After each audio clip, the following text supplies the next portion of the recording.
Hi students, तो आज हम फेमा रिवाइज करने जा रहे हैं और मैं इसे एक पेज के अंदर पूरा कोशिश करूंगा क्योंकि ये शॉर्ट रिवीजन है कि मैं एक पेज में सारा आपको लिखा दूं। लेकिन आप एक में ना लिख पाएं तो मिडल पेज निकाल लीजिएगा क्योंकि कई बच्चे बहुत खुला लिखते हैं, वो मैनेज कर पाएं। तो देखिए बेटा जी, फेमा ऑब्वियसली हमारे जो कोर्स में सीए इंटर में है वो ये पूरे का पूरा नहीं है। हमारे कोर्स में सिर्फ कितने हैं, 6 सेक्शन है और रेड विद रूल्स हैं जो सेंट्रल गवर्नमेंट ने बनाए हैं एंड रेगुलेशंस जो बनाई हैं किसने, आरबीआई ने। तो आइए हम लिखना स्टार्ट करते हैं। फेमा के अगर हम टेक्निकली बात करें तो सिर्फ 2 चैप्टर हमारे कोर्स में, जबकि चैप्टर नंबर 2 भी पूरा नहीं है क्योंकि टोटल 6 सेक्शन है। तो चैप्टर नंबर 1 का नाम आता है बेटा प्रीलिमिनरी, जिसके अंदर आते हैं कितने सेक्शन, सिर्फ 2 सेक्शन। तो लेट्स स्टार्ट द गेम। तो बेटा जी सेक्शन नंबर 1 के अंदर ध्यान दीजिए आती हैं 4 बातें, या क्यों कह लीजिए 4 सब सेक्शन है। सबसे पहले शॉर्ट टाइटल वो आप जानते हो, ऊपर लिखा ही हुआ है, the foreign exchange management act 1999 का। देन आता है नंबर 2 एक्सटेंट, जिसका मतलब है ये कानून कहां लगेगा, स्वाभाविक है एंटायर इंडिया में ये लगेगा। नंबर 3 इस एक्ट का कमेंसमेंट कब हुआ, तो ये कमेंसमेंट होता है आपका 1 जून 2000 में। और चौथी बात जो बहुत महत्वपूर्ण है, जिसे आप यूं भी याद कर सकते हैं, सबसेक्शन 4 कह लीजिए क्योंकि मैंने कहा सारी सबसेक्शन है, दैट इज ऑन एप्लीकेबिलिटी। ये एक इंपॉर्टेंट पॉइंट आता है कि फेमा किसके ऊपर लगेगा। तो फेमा एप्लीकेबल ऑल्सो होगा किसके ऊपर, यहां मैं एक एब्रीवेशन इस्तेमाल करता हूं, बोया, विच stands for branch office agency. ये ब्रांच ऑफिस एजेंसी कहां है, आउटसाइड इंडिया है। आउटसाइड इंडिया के लिए शॉर्ट ही लिख रहा हूं, आई, आउटसाइड इंडिया। ओन्ड या कंट्रोल्ड, ओसी अगेन शॉर्ट में है, ओन्ड और कंट्रोल्ड किसके द्वारा है, परी stands for person resident in India, right. तो देयर आफ्टर हमारा मेन सेक्शन आता है बेटा जी सेक्शन नंबर 2, जिसमें आती हैं डेफिनेशंस। और डेफिनेशंस का जो ऑर्डर है एग्जैक्टली उस ऑर्डर में ना जाए बिना हल्का सा उसको चेंज करते हुए, ताकि आपको यूटिलिटी मिले। देखिए सबसे पहले हम 3 डेफिनेशन पढ़ेंगे। 2 का यू पर्सन, 2 का वी परी, 2 का डब्ल्यू पराई। ये हार्मोनाइज्ड वे में आपको पढ़नी चाहिए।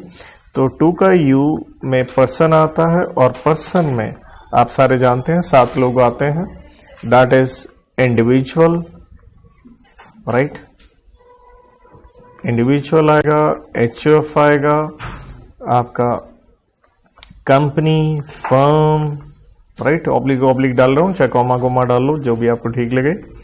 एओपी या यूं कह लीजिए बॉडी ऑफ इंडिविजुअल, साथ में ही इसके आपका आर्टिफिशियल ज्यूरिडिकल पर्सन, और इनके साथ एक वर्ड आता है इनकॉर्पोरेटेड और नॉट, राइट, चाहे इनकॉर्पोरेटेड है या नहीं है। और सबसे इंपॉर्टेंट आपको यहां नहीं भूलनी है क्लॉज नंबर कौन सी, 7, 2 का यू का 7वीं, 6% मैंने यहां लिख दी है, वो पक्का आपको याद रहे। किस तरह से, बोया ब्रांच ऑफिस एजेंसी ओन्ड और कंट्रोल्ड बाय सच पर्सन, और सच का मतलब है ऊपर वाले 6 लोगों की, बोया को भी हम अलग से एक पर्सन लेके चलेंगे। देन 2 का वी, जहां हम पढ़ते हैं डेफिनेशन किसकी, पर्सन रेजिडेंट इन इंडिया, चाहे 2 आई लगाओ चाहे 1 लगा लो। और यहां जरूर ध्यान रखें यहां आती हैं 4 सब क्लॉजेस। तो भाई सबसे पहले आपकी सब क्लॉज नंबर 1, जहां पे चाहे वर्ड आता है एनी पर्सन, लेकिन मैंने कहा था इसको एनी पर्सन को यहां कैसे लेके चलें, इंडिविजुअल लेके चलें, राइट। सो एनी पर्सन, लेकिन यहां ध्यान रहे आपका पर्सन का मतलब इंडिविजुअल है। नंबर 2 बात क्या होना चाहिए, रिजाइडिंग, कहां रिजाइडिंग होना चाहिए, इन इंडिया। कितने दिन के लिए रिजाइडिंग होना चाहिए, मोर देन 182 डेज। और मोर देन 182 डेज कब का आपने देखना है, प्रीसीडिंग फाइनेंशियल ईयर में। लेकिन इसी सब क्लॉज 1 में एक्सेप्शन आती है, यूं कह लीजिए, but DNI, DNI stands for does not include. और इसके अंदर आती हैं बेटा जी कितनी बातें, 2 बातें आती हैं, राइट, ए एंड बी, जिसके अंदर फर्दर हमें 3 चीजें दिखेंगी। सो ए बी, ए आपका लग गया, आप क्या हो गया, a person who goes outside India और stays outside India, right, person goes कहें, स्टेज कहें, आउटसाइड इंडिया। और इस तरफ क्या आ जाएगा, person comes in India, comes stays in India. तो जो बाहर चला गया, किस कार्य के लिए बाहर गया, आप बाहर गए हैं कितने काम के लिए, 3 काम के लिए, ठीक है। जहां पे फॉर आपका पहला पॉइंट कह लीजिए, शॉर्ट में लिख रहा हूं इकोनॉमिक्स वाला, एन फॉर एम्प्लॉयमेंट। नंबर 2 बीवी, शॉर्ट में लिख रहा हूं, पूरा लिखना चाहे विद्यार्थी लिख सकता है, बिजनेस और वोकेशन, राइट। और नंबर 3 है important one, any other purpose, कोई और काम, any other purpose in such circumstances, उन हालातों में, इन सच सर्कमस्टांसेस क्या करेगा, as would indicate his intention to stay कहां, outside India for uncertain period. So that was the most important one. Alright, अब बी क्लॉज में क्या आ गया, पर्सन कम्स टू इंडिया, बस यहां पे ध्यान रखना है, अदर देन फॉर,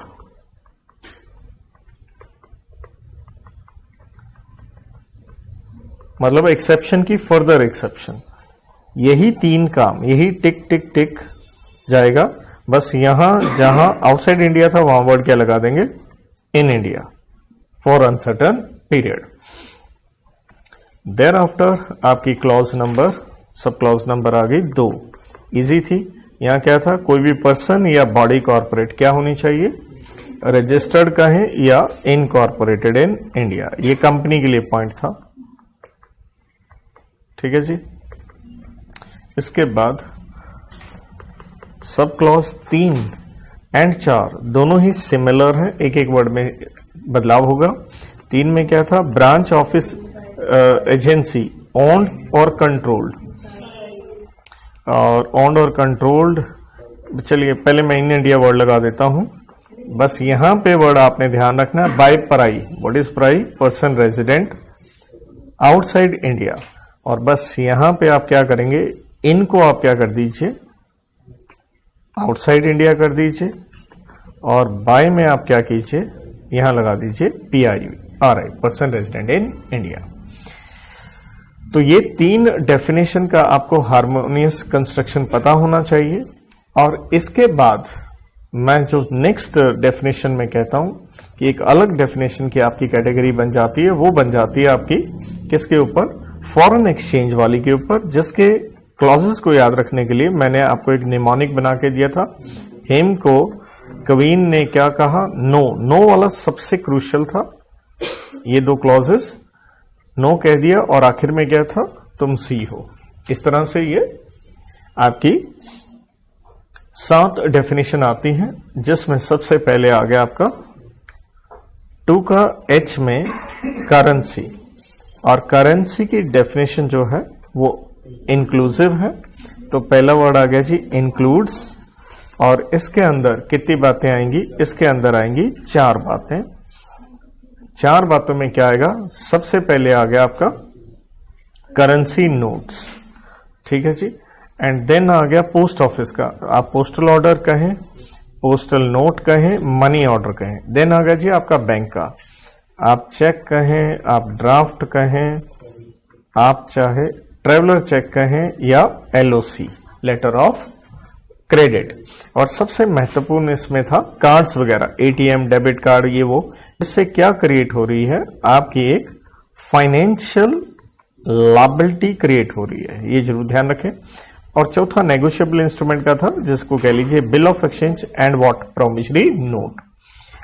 तो इसके बाद 2 का आई में आ गया आपका करेंसी नोट्स, जिसका मतलब है means and includes cash, means and includes cash.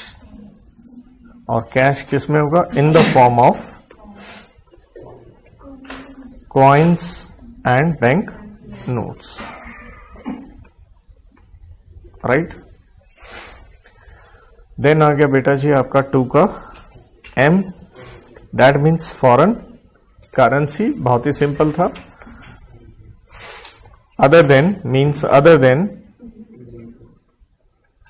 Indian currency. और इंडियन करेंसी की आप अपनी डेफिनेशन असली है, जो कि कहां आती है? 2 का क्यू में, जिसको हम 2 कैटेगरी में ब्रेक करते हैं। एक मीन्स, सिंपल भाषा में एक्सप्रेस्ड कहें या कहें ड्रॉन, किसमें? In Indian rupees, right. I for Indian लिखा है। और दूसरे हिस्से में मैंने आपको बताया था but does not include, DNI। इसमें है 2 बातें। एक क्या था?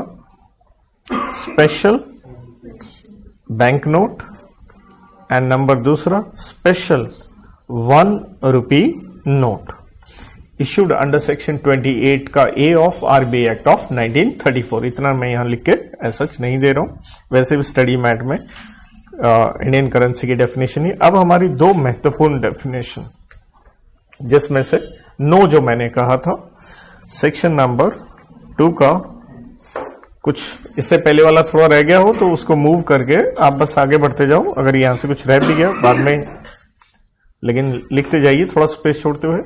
So this is the important one, इस पे स्टार जरूर रखें। और ये डेफिनेशन आ गई आपकी फॉरेन एक्सचेंज की, जिसके अंदर फर्दर कितनी बातें हैं? 2। पहली मीन्स, एक ही वर्ड में खत्म हो जाएगा, एंड इंक्लूड्स है मेन, जिनमें है 3 बातें। तो मीन्स में क्या आ गया? Foreign currency. एंड इंक्लूड में एज आई सेड कितनी बातें हैं? 3। तो पहले में हम कोड की क्या बनाते हैं? BCD पूरा लिख सकते हैं, बैलेंसेस क्रेडिट डिपॉजिट्स। क्या है? Payable in foreign currency, right. Number 2 में, क्योंकि दोनों ही रिवर्स चीजें हैं, आप चाहे इसे, वो बैंक वाला सीन था, इसमें बैंक वाला क्या था आपका? ड्राफ्ट हो गया, देन आपका क्या हो गया? ट्रेवलर्स चेक हो गए, लेटर ऑफ क्रेडिट हो गया, या आपका साथ में क्या था? बिल ऑफ एक्सचेंज, जिसे आप कह लीजिए क्या था? Drawn in Indian currency and payable किसमें है? In foreign currency, right guys. और तीसरे में बस आप क्या कर दीजिए, इसको आप रिवर्स कर दीजिए। टेक्निकल लिखना चाहें तो आपके ऊपर है, कि यही चीजें थी सेकंड पॉइंट वाला, कि ड्रॉन किसने किया है? बैंक या किसी इंस्टीट्यूशन या person outside India and payable in Indian currency. उस ढंग से प्रॉपर लिखना चाहें तो वो लिख सकते हैं। देन बेटा जी 2 का O, that is foreign security. तो फॉरेन सिक्योरिटी की डेफिनेशन में भी 2 बातें हैं, means and includes, means and includes. और मीन्स में आता है कोई भी security, any as for security in the form of, ये पूरा लिखना चाहे आपके ऊपर है, शेयर कहें, स्टॉक कहें, बॉन्ड कहें, डिबेंचर कहें, या आप क्या कहें? अदर इंस्ट्रूमेंट, राइट, या कोई और। लेकिन मेन वर्ड्स के साथ क्या है?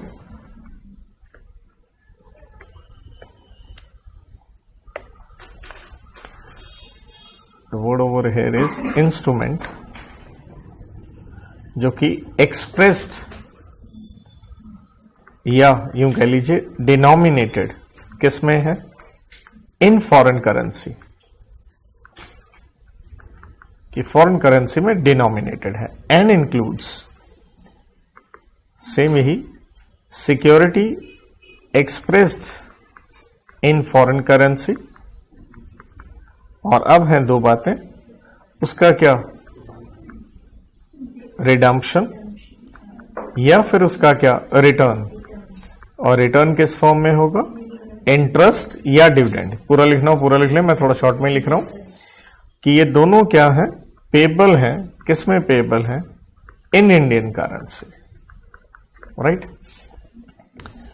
देयर आफ्टर हमारी जो लास्ट कैटेगरी आती है डेफिनेशन की, जो कि थोड़ा सेक्शन 6 कैपिटल अकाउंट ट्रांजैक्शन से रिलेटेड है, दैट इज एक सेक्शन 2 का Z का E, जहां आप पढ़ते हैं डेफिनेशन ट्रांसफर की। अगेन ये एक इंक्लूसिव डेफिनेशन है, ट्रांसफर इंक्लूड्स। तो भाई इसके अंदर क्या है, सबसे पहले सेल, परचेज, शॉर्ट में ही लिख रहा हूं देखिए, देन गिरवी परिवार आ गया, आप मोर्टगेज कहें, प्लेज कहें, या क्या कह लीजिए, लोन, देन आपका गिफ्ट, एक्सचेंज वगैरह, देन आपका एनी अदर, जिसको मैं शॉर्ट में लिख रहा हूं, राइट, टाइटल, इंटरेस्ट भी कह सकते हैं, पोजेशन, या क्या, लियन। और आखिर की 2 डेफिनेशनें अपनी बचती हैं। सेक्शन 2 का L is for export,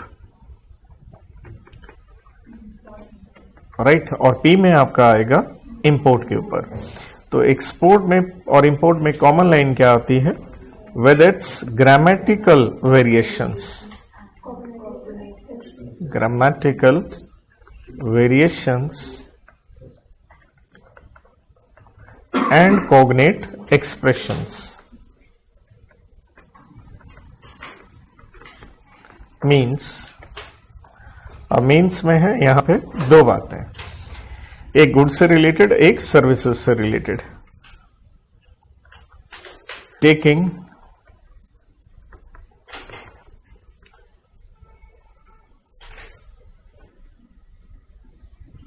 outside India,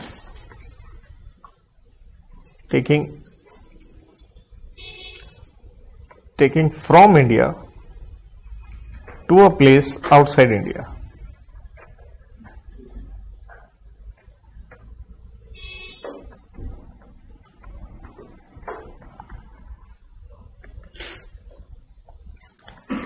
To a place outside India, क्या चीज, एनी गुड्स। तो ये हो गया गुड्स के ऊपर। और नंबर 2 इसमें आ गया provision of services.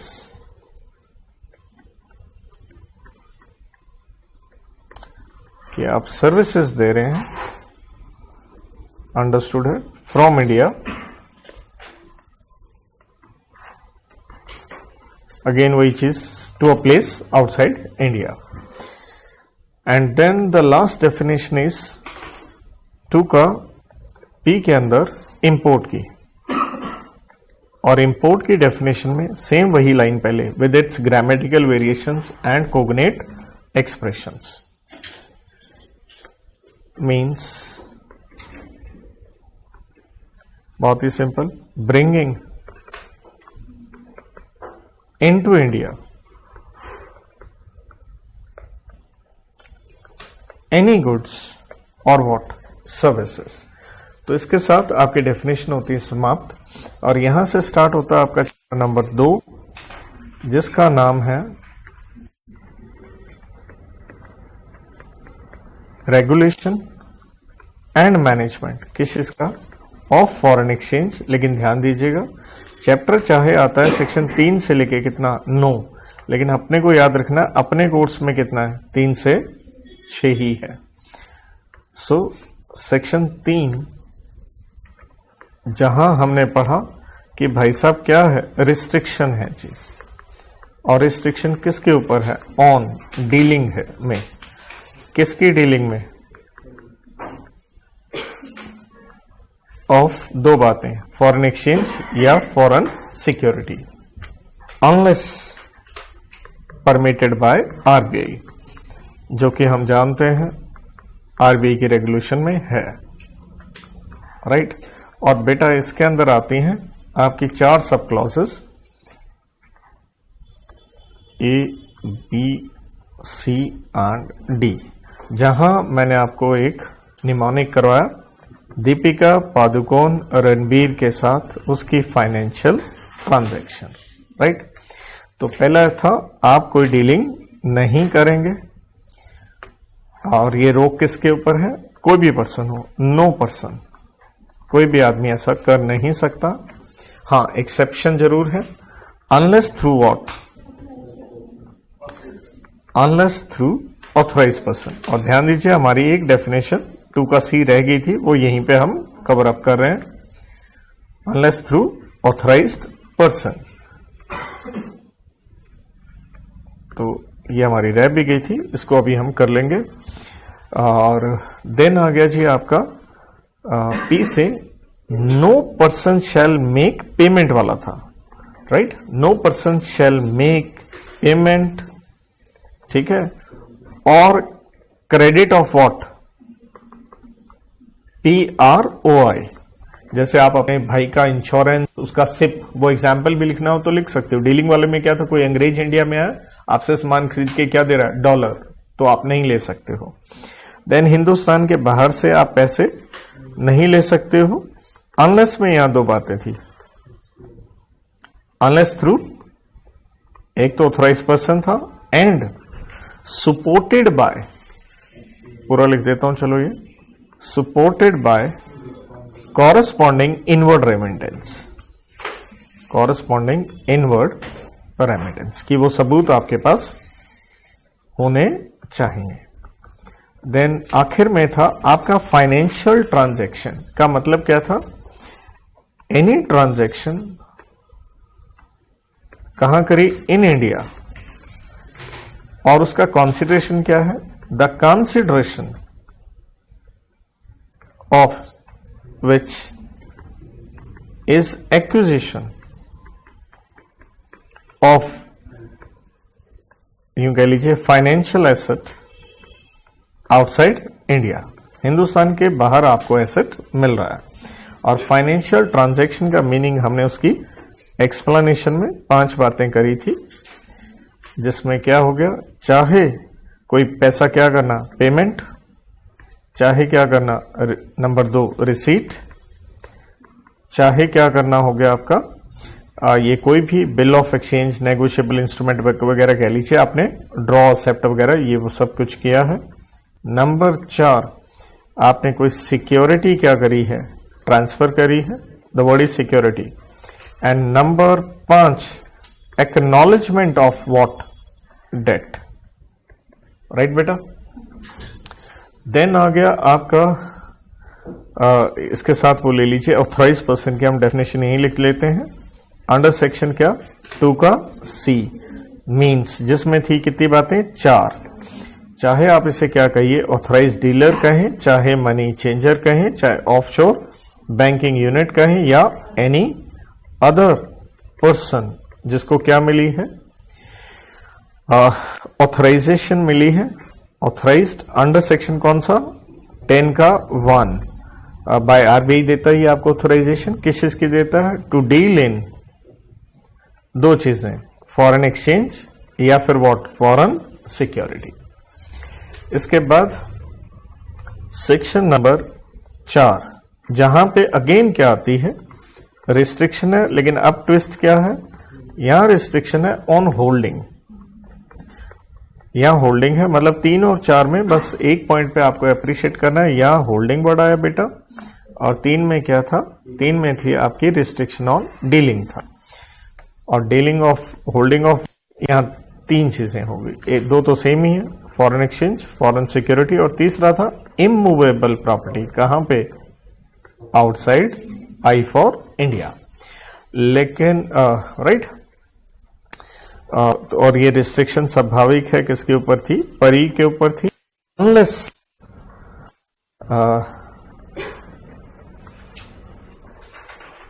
Unless specified in act. तो जो कि मैंने आपको बताया था जी, बिल्कुल ये स्पेसिफाइड है। कहां से? सेक्शन 6 का 4 में, राइट। तो कर भी सकते हो उसके कंप्लायंस के साथ। तो नाउ गाइज, क्योंकि इस फेमा एक्ट में मेनली आपकी दो ट्रांजैक्शन रहती हैं। करंट अकाउंट ट्रांजैक्शन, जिसे आप सारे जानते हो, मैं शॉर्ट क्या कहता हूं, क्यूट, उसकी डेफिनेशन भी आएगी। तो आइए अब उसके ऊपर स्टार्ट करेंगे। So current account transaction, short में क्यूटी लिख रहा हूं, जिसकी डेफिनेशन पढ़ते हैं आप 2 का ई में। ठीक है, रेड विद सेक्शन नंबर कौन सा, 5, और 5 में ही हमें पता चल जाता है कि भैया जिक्र किसका हो रहा है, कि 5 कहता है foreign exchange management current account transaction, sorry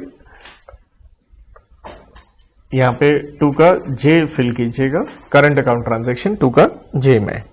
section 5 FEM current account, और यहां पे क्या है बेटा, रूल्स हैं किसके, 2000 के। तो जब हम डेफिनेशन लेते हैं 2 का जे में, तो यहां ध्यान रखें, अगेन यहां पे 2 बातें आती हैं, एक आपका मीन्स और दूसरा इंक्लूड है, लेकिन मैं टेक्निकल वर्ड भी मेंशन कर दूंगा। एनी ट्रांजैक्शन, लेकिन इंपॉर्टेंट वर्ड क्या है, other than what, cat, capital account transaction, क्योंकि नेगेटिवली डिफाइंड था।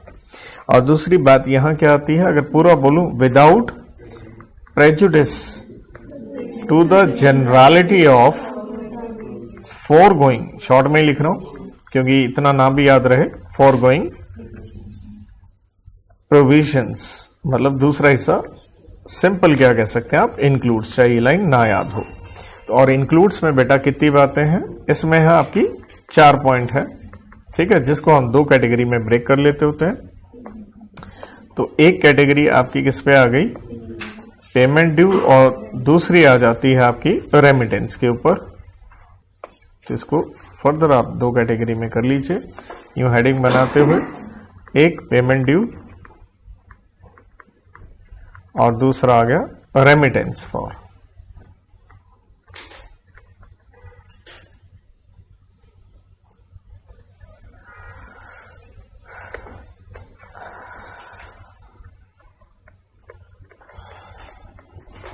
रेमिटेंस फॉर, तो पेमेंट ड्यू में आता है पहला point, in connection with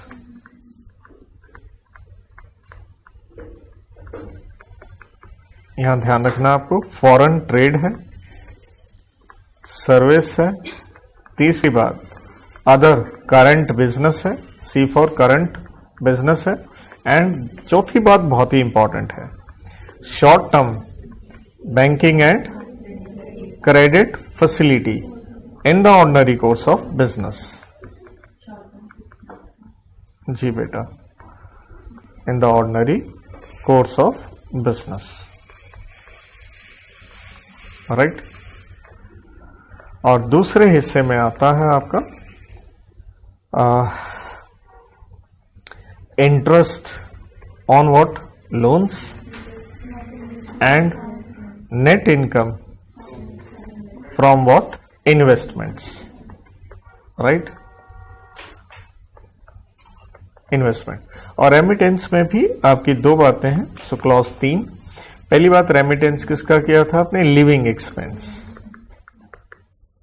living expense किसका, living expense of PCS, parents children spouse, जो कि कहां रह रहे हैं, रिजाइडिंग आउटसाइड इंडिया। ठीक है जी, आउटसाइड।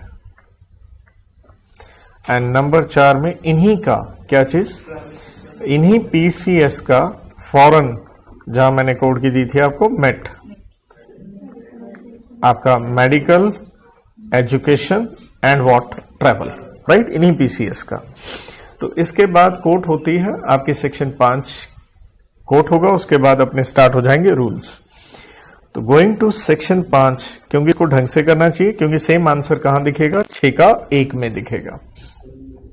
तो 5 को हमने इस तरह से तोड़ा था। पहला हिस्सा, एनी पर्सन क्या कर सकता है, में क्या, सेल या फिर ड्रॉ, क्या, फॉरेन एक्सचेंज, किससे, फ्रॉम एपी, किसके लिए, फॉर क्यूट। ठीक है, आप कर सकते हैं, राइट। लेकिन आगे बढ़ गया था रीजनेबल क्या लगाई जा सकती हैं, restrictions may be imposed by what, CG after consulting RBI in public interest, right, in public interest ये लगा सकते हैं, राइट।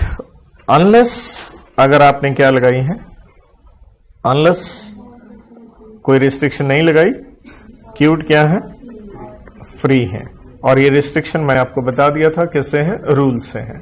और रूल्स को हम कितनी कैटेगरी में यहां ब्रेक करते हैं, 3 कैटेगरी में ब्रेक करते हैं। तो सबसे पहले आ गया हमारा दैट इज रूल नंबर 3, जो कि स्टडी मैट में मेंशन भी नहीं है, schedule number 1 of FEM cute rules 2000, जहां पे हम पढ़ते हैं प्रोहिबिटेड ट्रांजैक्शन, जिसको मैंने आपको कहा था कितनी आइटम में है, 2 + 8, यहां पे कितनी है, 8 है जी, ठीक है। लेकिन 8 + 2 था, और 2 वाली मैं यहीं लिख देता हूं, जो कि कहां से आई थी, आपके नोटिफिकेशन से आई थी, ठीक है। या चलो नीचे भी लिख देता हूं, कोई बात नहीं। तो भैया या यहीं ले लें, चलिए। ये था आपका नेपाल या भूटान में 2 चीजें कही थी मैंने, T for transaction, T for travel, कि वहां जाने के लिए आपको फॉरेन एक्सचेंज पे रोक है, अनलेस आरबी क्या करे, परमिट कर दे बाय जनरल और स्पेशल ऑर्डर। और ये शेड्यूल नंबर 1 की अपनी 8 आइटमें जो थी, पहला था कि call back services of telephone, ठीक है जी, ये आ गया पहला। नंबर 2, 3, 4 को इकट्ठा लेके आपको चलना चाहिए। यहां क्या था, रेमिटेंस थी, आउट ऑफ किस में थी, लॉटरी विनिंग्स में से था। और तीसरे में क्या था, रेमिटेंस आउट ऑफ रेसिंग कहें, राइडिंग कहें, अदर हॉबी कह लें, ठीक है जी। अब आप सोच के देखो, मैं इतना शॉर्ट में लिख भी रहा हूं, लेकिन क्या 100% आपको लिखवा पा रहा हूं? आप ये सोचो, पूरा FEMA, everybody are you getting? And तीसरा क्या था आपका, यहां आपने रेमिटेंस भेजी है फॉर परचेज ऑफ, कुछ गंदी बातें आप कर रहे थे। यहां परचेज ऑफ था आपका, लॉटरी था एक तो, ठीक है, और देन था आपका बैंड, क्या मैगजीन्स हो गया, ठीक है जी। देन आपका क्या था, फुटबॉल पूल्स था, और आखिर में वो चक्का घुमा रहे थे आप, स्वीप स्टेक्स, ठीक। देन 2 पॉइंट हमारे इनकम वाले थे, डिविडेंड एंड इंटरेस्ट के। तो डिविडेंड पे रोक थी कौन सी कंपनी के ऊपर, जिसके ऊपर डिविडेंड बैलेंसिंग स्कीम लग रही थी, उसकी रिक्वायरमेंट लग रही थी।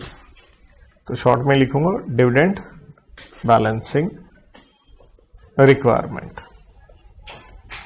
अब ये सोचो, देखो चाहे शॉर्ट में लिखा, चल रहा है काम इतने से। देन क्या था, इंटरेस्ट के ऊपर था, कहां इंटरेस्ट पे किया था, नॉन रेजिडेंट स्पेशल रुपी अकाउंट स्कीम थी। और आखिर के 2 पॉइंट याद करो तो कमीशन के ऊपर थे आपके। तो पहला क्या था आपका, पेमेंट थी of commission, main word commission था। कमीशन किसके ऊपर था, ऑन एक्सपोर्ट्स था। और आप एक्सपोर्ट क्यों कर रहे थे, क्योंकि अंडर आपने करी थी इक्विटी इन्वेस्टमेंट। इक्विटी इन्वेस्टमेंट करी थी किस में, एक जॉइंट वेंचर कह लीजिए, या wholly owned subsidiary outside India, ठीक है। और ये काम किसने किया था, भारतीय कंपनी ने, ठीक है, by I for Indian company. Then था आपका फिर से सेम यही, अब एक्सपोर्ट क्यों कर रहे थे, अंडर था आपका रुपी स्टेट, ठीक है जी, याद आ गया, रुपी स्टेट क्रेडिट रूट। लेकिन यहां पे ध्यान रखना था, यहां एक्सेप्शन थी, और एक्सेप्शन था 10% किसका, इनवॉइस वैल्यू का, और वो भी किसके ऊपर, ऑन टी एंड टबैको, ठीक है जी। तो ये 2 चीजें थी, इसके साथ ये फिनिश हो गया। देन आ गया जी आपका सेंट्रल गवर्नमेंट वाला, तो that means that comes under rule number 4, बिल्कुल ना भूलिए, शेड्यूल नंबर 2, ठीक है। और अब की बार क्या है, परमिसिबल है, ठीक है, परमिसिबल ट्रांजैक्शन है, लेकिन आपको किससे पूछना है, बाय सीजी। और ये कितनी ट्रांजैक्शन है याद करो, 9 आइटम्स मैंने बताई थी, 5 समुद्र वाली थी, ठीक है जी। और उसमें भी याद करना, एक तरफ हमें क्या लिखना है, साथ में उसकी मिनिस्ट्री कह लीजिए, राइट। तो एक कॉलम इस तरफ इसकी स्पेस मिनिस्ट्री की भी रख देते हैं। सो गाइस, सबसे पहली आइटम थी आपकी कल्चरल टूर्स, अगर आप याद करें। और कल्चरल टूर्स के लिए याद करो मिनिस्ट्री क्या थी, एचआरडी थी, और डिपार्टमेंट था आपका, डिपार्टमेंट था एजुकेशन एंड कल्चर, शॉर्ट में लिख रहा हूं। नंबर 2 आपकी आइटम थी हायरिंग चार्जेस, किसका, ट्रांसपोर्ट, ठीक है जी, हायरिंग चार्जेस ट्रांसपोंडर के, राइट। और यहां आपकी 2 मिनिस्ट्रियां थी, ये थोड़ा आपने ध्यान रखना था। एक है आपका टीवी था, एक था आपका इंटरनेट सर्विस प्रोवाइडर। तो टीवी के केस में आपकी मिनिस्ट्री थी of information and broadcasting, short में लिख रहा हूं भाई। और दूसरी तरफ थी मिनिस्ट्री ऑफ कम्युनिकेशन एंड बोलो इंफॉर्मेशन टेक्नोलॉजी, याद आ गया जी, चलिए अच्छी बात है। तीसरा और चौथे में देखिए आपको ध्यान रखना था, ये अमाउंट वाले पॉइंट थे। यहां था अगर मोर देन 10,000 क्या लगाया आपने, यूएसडी, याद आ गया। और इधर आपने कितना लगाया था, मोर देन 1 लाख यूएसडी। तो मोर देन 10,000 यूएसडी किस पे लगाया था, एडवर्टीजमेंट करी थी, कहां करी थी, फॉरेन प्रिंट मीडिया में करी थी। इंपॉर्टेंट पॉइंट था किसने करी थी, ये करी थी आपके पीएसयू या स्टेट गवर्नमेंट ने करी थी, ठीक है। और लेकिन यहां एक्सेप्शन की मैंने निमोनिक आपको क्या दी थी, फिट, याद आ गया जी।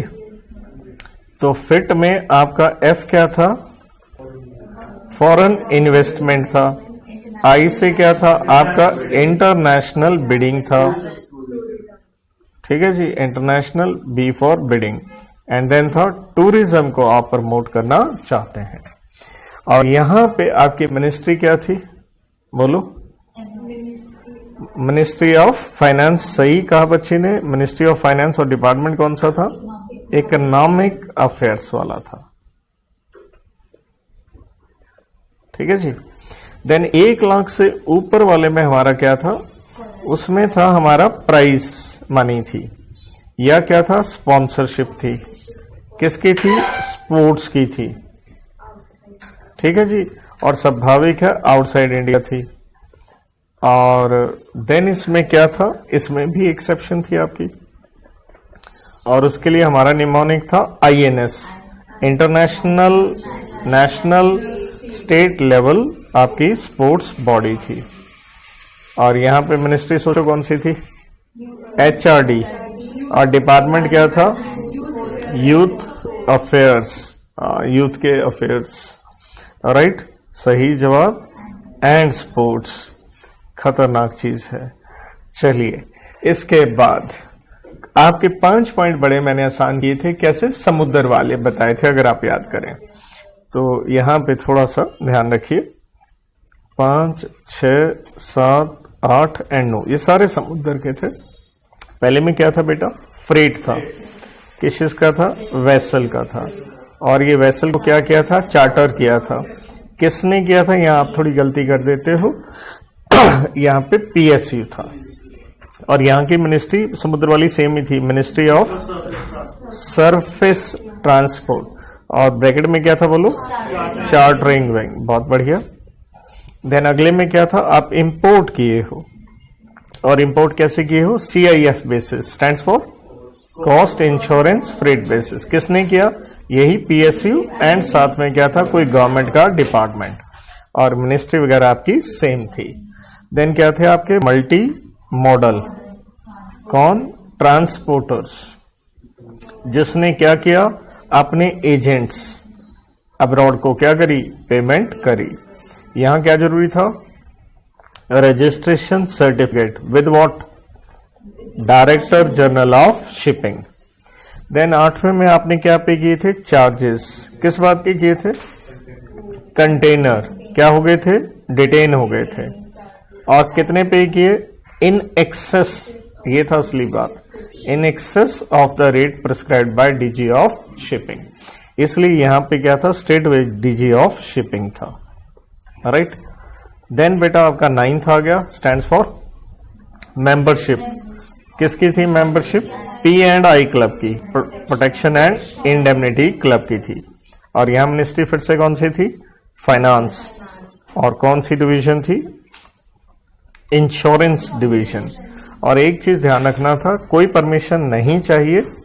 कब नहीं चाहिए, अगर आप पेमेंट कहां से कर रहे हैं, रेजिडेंट फॉरेन करेंसी अकाउंट से कर रहे हैं, या फिर कहां से कर रहे हैं, exchange earners foreign currency account. ये दो चीजें यहां थी, ये ध्यान रखिएगा थोड़ा, ये यहीं पे मैंने डाल दिया। लेकिन P&I क्लब में क्या नहीं लगेगा, EEFC नहीं लगेगा, तब भी आपको CG से परमिशन लेनी पड़ेगी। और इसके साथ we are to the last category, किस चीज की, आपकी करंट अकाउंट ट्रांजैक्शन की, जहां हम कहते हैं शेड्यूल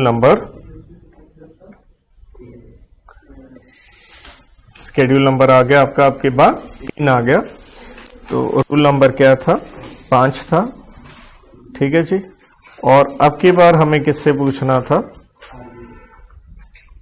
ये भी परमिसिबल है, लेकिन जो पूछना है किससे पूछना है, RBI से। और लेकिन यहां मैंने कितने केस बनाए थे बोलो, तो याद करो 2 केस थे, एक था रेजिडेंट इंडिविजुअल वाला।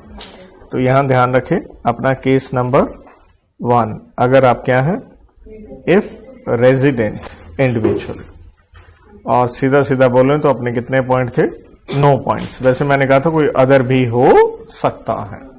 यहां पे बहुत ही सिंपल था आपका कि हमने क्योंकि इस तरह से हेडिंग बनाया था, RBI से नहीं पूछना है, आ गया। इतनी एक लिमिट बनाई थी अपनी, कितनी, LRS की लिमिट 2.5 लाख वाला पॉइंट।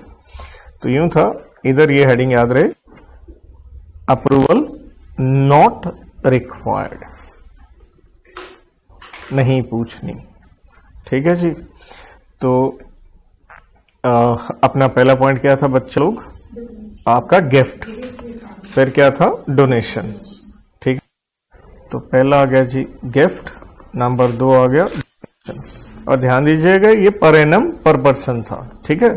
और क्या चल रहा था, 2.5 लाख USD। ठीक है, सेम यहां पे। देन क्या आ गया था आपका प्राइवेट विजिट, किसी भी कंट्री, लेकिन ध्यान रखना नॉट क्या, नेपाल भूटान। ठीक है जी। और चौथे में बहुत सारा सौदा हमने इकट्ठा कर दिया था। अगर याद करो, वहां पे बिजनेस के लिए बाहर गए हो, किसी कॉन्फ्रेंस के लिए गए हो, कोई ट्रेनिंग के लिए गए हो, या वो चेकअप करवाने गए, याद आ गया, उसमें अटेंडेंट भी था। तो सेम यही था। अब मैंने आपको 4 के बाद एक पॉइंट बचा आपका, कौन से वाला, एक मैस हो गया, कुछ 4 और 3 7, नहीं एक रह गया ना 2.5 लाख में ही, दैट इज एम्प्लॉयमेंट वाला भाई। इसके बाद मैंने आपको निमोनिक बना दिया था, कौन से वाला, मेस वाला। ठीक है, ये आ गया 6 7 एंड 8। और इसको याद रखने का यही तरीका है, MES, क्योंकि M से हो गया था आपका मेडिकल, E से आपका एजुकेशन, और S से बेटा आपका क्या आ गया, सॉरी, अरे कोई बात नहीं, हाँ इसी को ठीक कर रहा हूँ, कोई बात नहीं, निमोनिक के हिसाब से लिख रहा हूँ, टेंशन ना लें। क्योंकि एजुकेशन को एजुकेशन ना लिख के यहाँ स्टडी डालेंगे, और ई से हम क्या डाल देंगे, इमिग्रेशन, जिससे एक निमोनिक बन गया आपका। क्योंकि इन तीनों में ट्विस्ट क्या था, अरे 2.5 लाख के साथ में हमें क्या देखना था, जो हमें क्या मिला है, एस्टीमेट, वहां के अस्पताल कह लो, कंट्री कह लो, यूनिवर्सिटी कह लो, और दोनों में से क्या देखना था, विच एवर इज हायर। इतने तक अपने को आरबीआई से नहीं पूछना। इसके बाद 9वां पॉइंट भी हमारा बिल्कुल विपरीत हो गया था। यहां क्योंकि आरबीआई से नहीं पूछना, अगर आप नेट सैलरी का पैसा भेज रहे हो तो हुआ क्या, आप भारत में आए हो, किस पे आए हो, डेपुटेशन पे आए हो, कोई जॉब कह लो या क्या कह लो, कोई असाइनमेंट कह लो, राइट। और आप कहाँ के हो, आप सिटीजन बाहर के हो, मतलब एनी कंट्री, इवन चाहे आप कहाँ के हो सकते हैं, इंडियन हो सकते हैं, लेकिन कहाँ के नहीं होना, हाँ, अदर देन पाकि, ठीक है जी। तो ये ध्यान रखिएगा, पाकिस्तान वालों के लिए नहीं है। तो यहां हमने कहा था कि आप क्या हो, आप टेम्परेरी हो, या हमने कह दिया था परमानेंट नहीं हो। मैक्स कितने साल के लिए हो, 3 साल, राइट। और इसके बाद हमारी कैटेगरी नंबर क्या आ जाती है, 2 आ जाती है, जिसमें हमने कहा कि अगर आप रेजिडेंट इंडिविजुअल नहीं हो, उसके अलावा बाकी लोग, हमने 4 पॉइंट किए थे। So that is case number 2। किसके लिए, अदर देन क्या, रेजिडेंट इंडिविजुअल। और यहां हमारे बेटा पॉइंट कितने, 4। और यहां पे भी बिल्कुल उसी प्रकार से कि एक अपनी लिमिट जा रही थी, ठीक है जी। और पहला पॉइंट था हमारा, हम क्या पे कर रहे थे, कमीशन पे कर रहे थे। और कमीशन हम दे रहे थे किस बात का, हम एजेंट को दे रहे थे। और एजेंट को हम कमीशन क्यों दे रहे थे, क्योंकि उसने सेल किया अपना कोई रेजिडेंशियल फ्लैट कहो, कमर्शियल क्या कहो, प्लॉट कहो। और महत्वपूर्ण बात थी, ये जो है पर ट्रांजैक्शन के लिए था, वो गलती ना हो। तो अगेन इसमें था आरबीआई से नहीं पूछना, ठीक है, से नहीं पूछना, ये पक्का याद रहे। अमाउंट की लिमिट की क्या थी, 25,000 यूएसडी और 5% जो इन्वेस्टमेंट आप क्या कर रहे हैं, ब्रॉट इनटू व्हाट, इंडिया। और अगेन ध्यान रहे दोनों में से क्या लेना था, विच एवर इज हायर का साइन ये मैं डाल रहा हूं, ये ना गलती हो। और नंबर 2 हो गया आपका, आप रिम्बर्स कर रहे थे, किस चीज का खर्चा रिम्बर्स कर रहे थे, प्री इनकॉर्पोरेशन एक्सपेंसेस, ठीक है। क्योंकि आपने क्या बनाई, एक एंटिटी बनाई, कहां बनाई, इन इंडिया, राइट। और यहां पे आपकी लिमिट हो गई थी 25,000 को चेंज करके 1 लाख, कंपेयर्ड विद अगेन 5% जो भी आप भारत में क्या लेके आए हो, इन्वेस्टमेंट ब्रॉड, ठीक है जी। वैसे उसमें 5% था, कॉरस्पॉन्डिंग इनवर्ड रेमिटेंस कह लो चाहे, ठीक है। दोनों में ही क्या था, which ever is higher.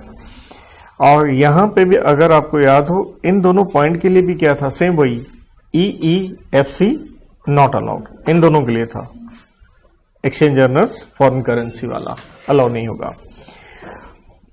Then बेटा जी तीसरे पॉइंट में हमारी 2 बातें थी। 2 बातें किस तरह से, वो यूं था सीधा सीधा 10 मिलियन यूएसडी एंड दूसरी लिमिट थी हमारी 1 मिलियन वाली। इन दोनों में हम क्या पे कर रहे थे, कंसल्टेंसी दे रहे थे। पहले में हम कंसल्टेंसी किस चीज की दे रहे थे, इंफ्रा प्रोजेक्ट्स की, ठीक है जी। और दूसरे में था अदर देन इंफ्रा, ठीक है जी। अदर देन इंफ्रा के लिए जैसे सॉफ्टवेयर कह लो, चाहे लिख भी लेना, आपके ऊपर है, तो 1 मिलियन था। चौथा पॉइंट जो आया हमारा, दैट इज हम दे रहे थे डोनेशन। और कोई भारतीय ऑब्वियसली कंपनी वगैरह होगी, इंडियन कॉर्पोरेट होगी, सो जो डोनेशन दी जा रही है वो आप क्या कर रहे थे, 3 चीज कर रहे थे, क्रिएशन ऑफ चेयर और टू ऑफ फंड, ठीक है, एक प्रमोशन ऑफ फंड। और वो क्या, कौन सा फंड नहीं होना चाहिए, एजुकेशन फंड वाला, एंडोमेंट वाला, याद आ गया, जो पूरा डिटेल करवाया था, डिटेल में समझा के। तीसरा, किसी इंस्टीट्यूशन को जो रिसर्च वगैरह कर रहा है, किसमें, हाँ, हमारी फील्ड ऑफ एक्टिविटी में, याद आ गया। और बस यहां हमें अमाउंट का ध्यान रखना था कि अपना था 5 मिलियन डॉलर, लेकिन इंपॉर्टेंट क्या यहां विच एवर इज लेस आएगा 1% ऑफ फॉरेन एक्सचेंज अर्निंग्स, और वो भी कितने साल की, 3 साल की, 3 प्रोसीडिंग फाइनेंशियल ईयर। लेकिन इंपॉर्टेंट साइन यहां हायर नहीं है, विच एवर इज लेस है, राइट। तो इसके साथ हो गया आपका करंट अकाउंट। हाँ, ये ट्रांजैक्शन यहां समाप्त होती है। और इसके बाद हमारा आखिरी पड़ाव आ गया किसके ऊपर, कैपिटल अकाउंट के ऊपर, दैट इज सेक्शन नंबर 6। तो भाई सेक्शन 6 से related that is capital account transaction पर क्या होना चाहिए। अरे 2 का ई में क्या है बेटा, डेफिनेशन है, साथ में सेक्शन 6 है, और साथ में क्या है, फॉरेन एक्सचेंज मैनेजमेंट, और ब्रैकेट में क्या लिखेंगे, परमिसिबल कैपिटल अकाउंट ट्रांजैक्शन, क्या रेगुलेशन है, अब की बार रूल नहीं है, 2000 के। सो 2 का ई बहुत ही सरल था। 2 का ई कहता है कैपिटल अकाउंट ट्रांजैक्शन मींस कोई भी ट्रांजैक्शन, एनी ट्रांजैक्शन जिससे क्या हो रहा है, ऑल्टर हो रहे हैं, विच ऑल्टर्स, और क्या ऑल्टर कर रही है वो आपके एसेट्स एंड लायबिलिटीज। और इसमें आ जाती हैं 2 बातें, आउटसाइड इंडिया, ठीक है, इन इंडिया। आउटसाइड इंडिया किसके हो गए, नेचुरल है परी के हो गए, और यहां क्या हो गए, पराई के हो गए। लेकिन परी वाले में ध्यान रखिएगा, साथ में वर्ड है इंक्लूडिंग कंटिंजेंट लायबिलिटी, राइट बेटा। और इसके बाद जो हमारा सेक्शन 6 आता है, वो ध्यान रहे, सेक्शन 6 में अपने कितने सबसेक्शन हैं, 7 हैं, और जिसमें से सबसेक्शन 1 याद रखना तो बहुत ही आसान है। 6 का 1 क्या कहता है, परमिसिबल कैट, और यहां याद रखने का तरीका बहुत इजी है, सेम 5 कोट कर दो, बस वहां वर्ड क्यूट की बजाय क्या लगा दो, कैट लगा दो। लेकिन एक गलती मत कर लीजिए, 6 का 1 क्या कहता है, सब्जेक्ट टू सेक्शन 6 का 2, और 6 के 2 में आती हैं बेटा आपकी कितनी बातें, 2 बातें। 6 का 2 कहता आरबीआई किससे कंसल्ट करते हुए, सीजी को कंसल्ट करने के बाद उसकी है 3 पावर, एक बताएगा वो क्लास और क्लासेस ऑफ ट्रांजैक्शंस, लेकिन इंपॉर्टेंट वर्ड क्या है, इन्वॉल्विंग, क्या इन्वॉल्विंग, डेट इंस्ट्रूमेंट। और ये ट्रांजैक्शन हम जानते हैं कहां है, शेड्यूल 1 और 2 में है। और नंबर 2 वो क्या बताएगा, इसके ऊपर लिमिट। नंबर 3 अभी क्या डाल सकता है, कुछ कंडीशंस, राइट। और उसके बाद यहां इंपॉर्टेंट था इसका दूसरा हिस्सा, ये था अनरिस्ट्रिक्टेड ट्रांजैक्शन, ये प्रोविजो थी अगर आपको याद हो, ठीक है। तो ये प्रोविजो थी, चाहे प्रोविजो वर्ड लगा दीजिए। 2 थी ये, एक आपका अमोर्टाइजेशन ऑफ लोन हो गया,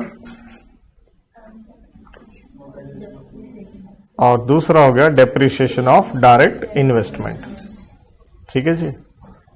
अब मुझे फिर से सोच के बताओ, क्या 100% नहीं मैं लिख के दे रहा हूं आपको, हाँ है ना। और देखिए चलिए सेकंड पेज चल गया, लेकिन वो पूरा नहीं भरने वाला है क्योंकि मैंने भी बड़ा बड़ा लिखा है। और 6 का 2 का बाद क्या था, 6 का 2 का ए, और वो क्या था, सीजी कंसल्ट करेगा किसको, आरबीआई को। और उसका आंसर क्या है, यही सेम, यही 1 2 3। बस उस 1 2 3 में हमें ध्यान क्या रखना है, जो ऊपर वाले पॉइंट लिखे हैं। जैसे यहां लिखा था हमने इन्वॉल्विंग डेट इंस्ट्रूमेंट, वहां क्या आ जाएगा, नॉट इन्वॉल्विंग डेट इंस्ट्रूमेंट, ठीक है जी। तो ये लिख देता हूं यहीं पे, नॉट इन्वॉल्विंग डेट इंस्ट्रूमेंट। अब याद करो डेट इंस्ट्रूमेंट हमने कहां पढ़ा था, 6 का 7 में, इसी में ले लो। 6 का 7 कह रहा था डेट इंस्ट्रूमेंट के बारे में कौन बताएगा, सीजी किससे पूछ के, आरबीआई को कंसल्ट करके कि क्या है डेट इंस्ट्रूमेंट, राइट।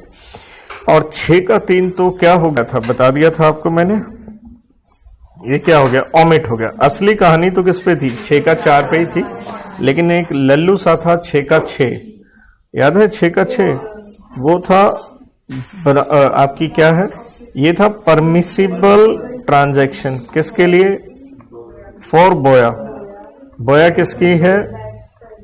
पराई की है, ताकि वो भारत में क्या कर सके? कमर्शियल एक्टिविटीज कर सके। तो मैं मतलब मेन मुद्दे पे ही आता हूं, आंसर पे अपना 6 का 4, because that has to be really good.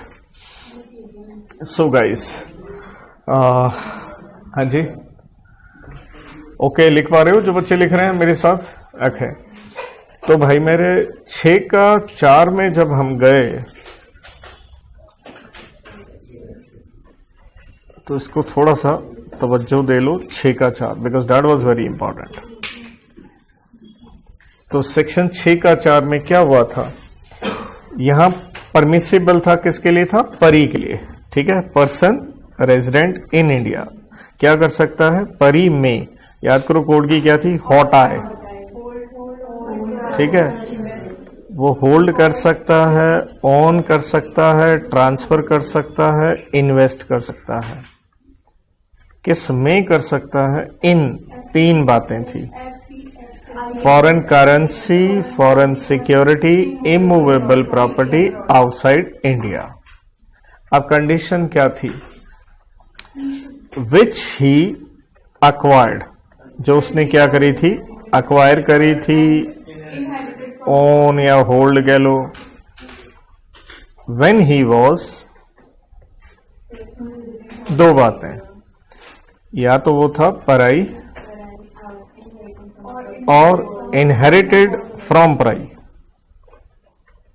ठीक है जी। और यहां पे बेटा क्या आ गया था? आरबीआई का सर्कुलर। और एक सर्कुलर और नोट करना होकर लेना, स्टडी के लिए बच्चे जब बाहर जाते हैं तो हम उसे एम्प्लॉयमेंट मानते हैं। क्लियर है? हाँ, बिल्कुल सही जवाब, सर्कुलर नंबर 45 2003 का। वो प्लीज चाहे ऊपर जाके भर लेना उसमें, स्टडी वाले में, राइट। एंड यहां आ गया जी आरबीआई का सर्कुलर। ये भी क्या है? ये कवर करेगा किसको? 6 के 4 में। कितने पॉइंट थे बेटा? 4। तो पहला पॉइंट हमारा क्या था?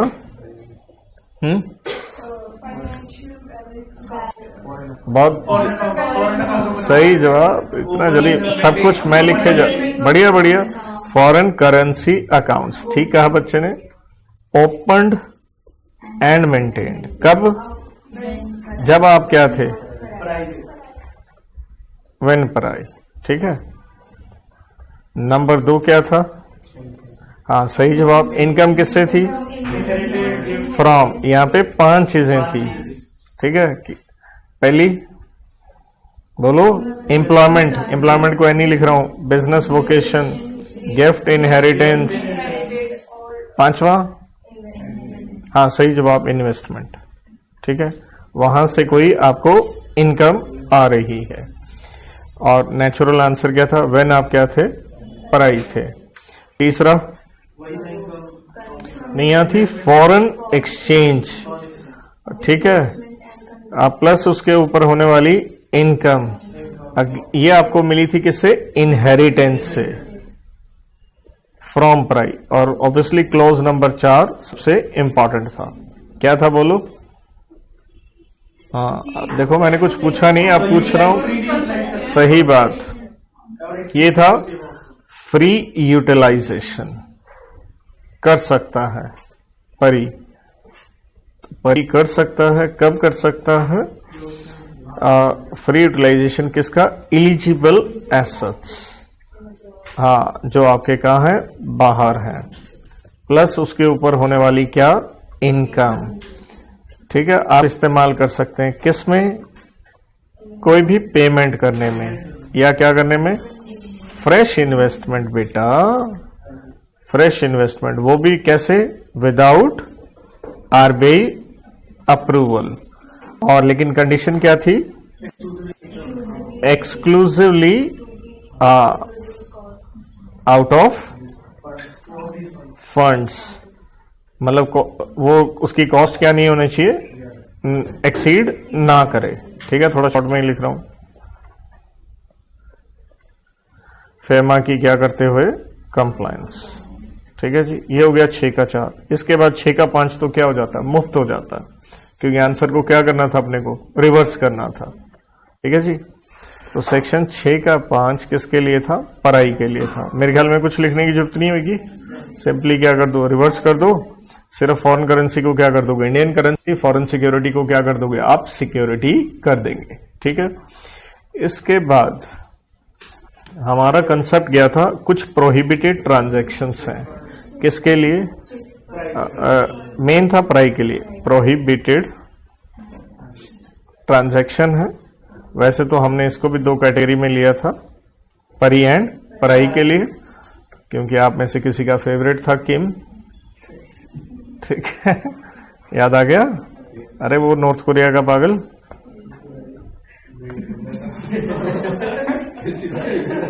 क्या हुआ?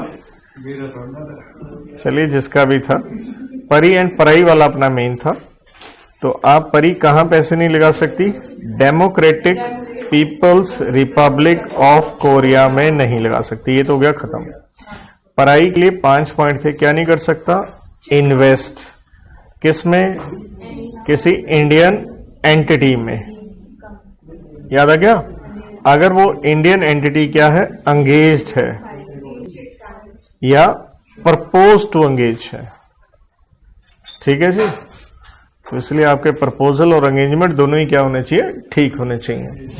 सो किस काम में एंगेज? हाँ जी, बोल। तो पहला गया था आपका चिट फंड। चिट फंड में लेकिन एक्सेप्शन थी। एक्सेप्शन में कितनी बातें थी? कंडीशंस 4 बातें थी। एक्सेप्शन लेना चाहते हो तो वो था पैसा आए बैंकिंग चैनल से, सही बात, आरबीआई के अप्रूवल के पास। तीसरी बात, आपका रजिस्ट्रार ऑफ चिट्स या फिर स्टेट गवर्नमेंट का कोई भी ऑफिसर कह लो। बहुत बढ़िया, बहुत बढ़िया। देखिए, this is wonderful. Non repatriation basis पे।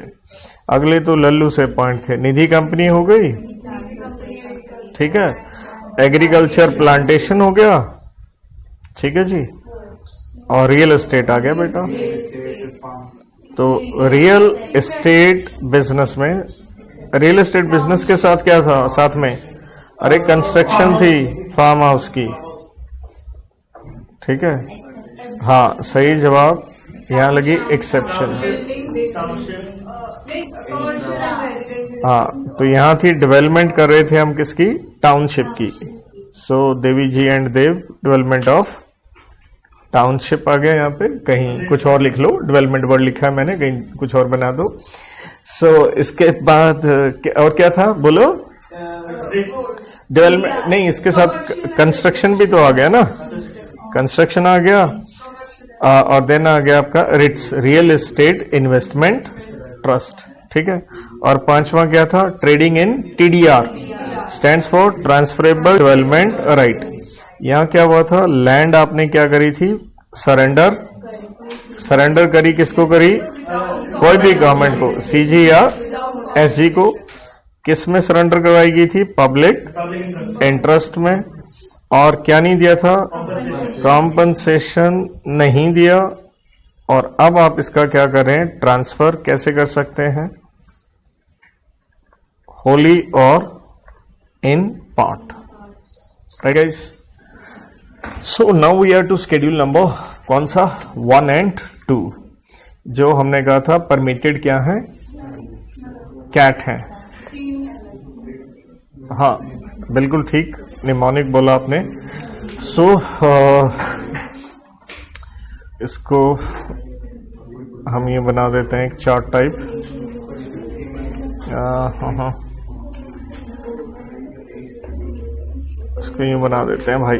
देखिए, ये था आपका परमिसिबल कैट। किसके लिए? 2 लोगों के लिए।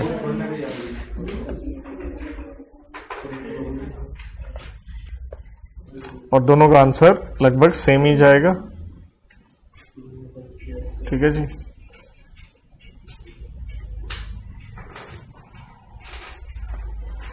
और इधर ले लेते हैं आपका परी। इधर क्या आ गया?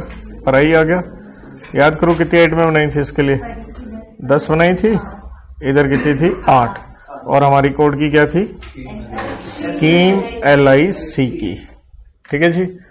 चलिए तो पहला पॉइंट अपना लेते हैं एस से। तो ये था, हाँ नहीं एक मिनट रुको तो सही ना, सिक्योरिटी में एक आ गया, फॉरेन सिक्योरिटी आ गया, हाँ दूसरा डेरिवेटिव, ठीक है।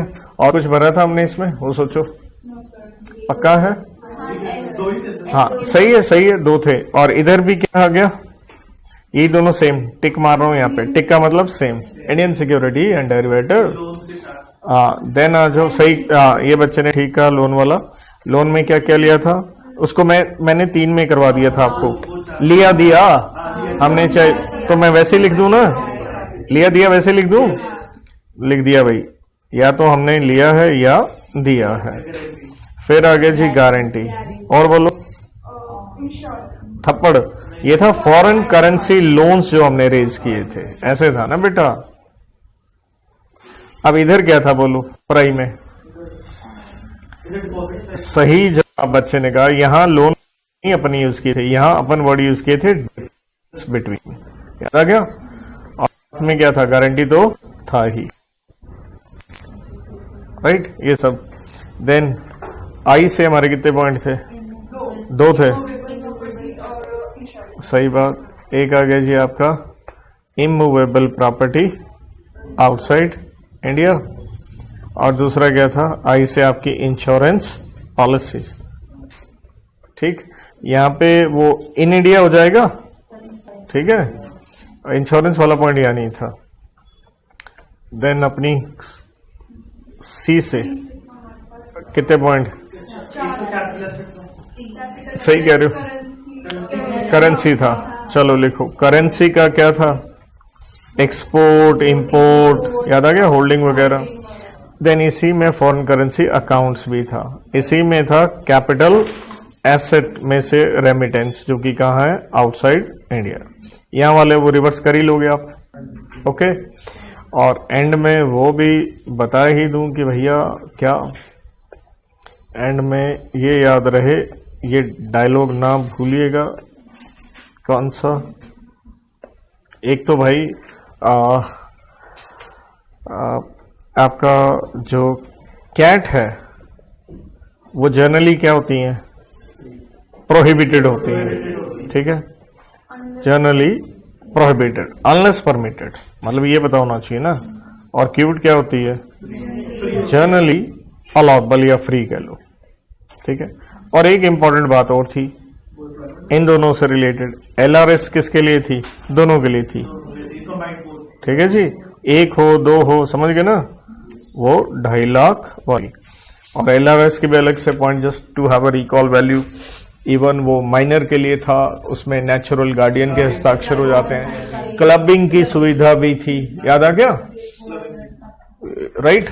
और जैसे हमने वो करंट, क्योंकि एक आधा छोटा छोटा पॉइंट वो भी चाहे ऐड ऑन करना हो, ये RBI वाले पॉइंट याद करो, इसमें हमने कहा था RBI से पूछने की जरूरत नहीं है अगर आपने पेमेंट कहां से करी, अगर आपने करी आपका क्या, resident foreign currency exchange earners,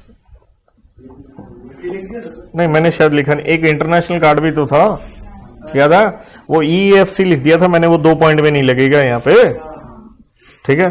तो अब आप सोचो कोई भी पॉइंट मैंने छोड़ा हो तो आप देख लो, हर छोटी मोटी चीज भी मोटा मोटा इकट्ठी कर दी। एक जो मैंने कहा था वो स्टडी वाला सर्कुलर जरूर याद रखना, ये जो विद्यार्थी कहीं भी चाहे स्टडी वाले में यहीं पे ही वही कि वो आपका सर्कुलर 2003 वाला कि उसको क्या मानेंगे, स्टडी को N for employment, right. So I hope so full to FEMA आपके सामने है, 2 पेज में 100% लिख के आपको मैंने दे दिया, ठीक, थैंक यू।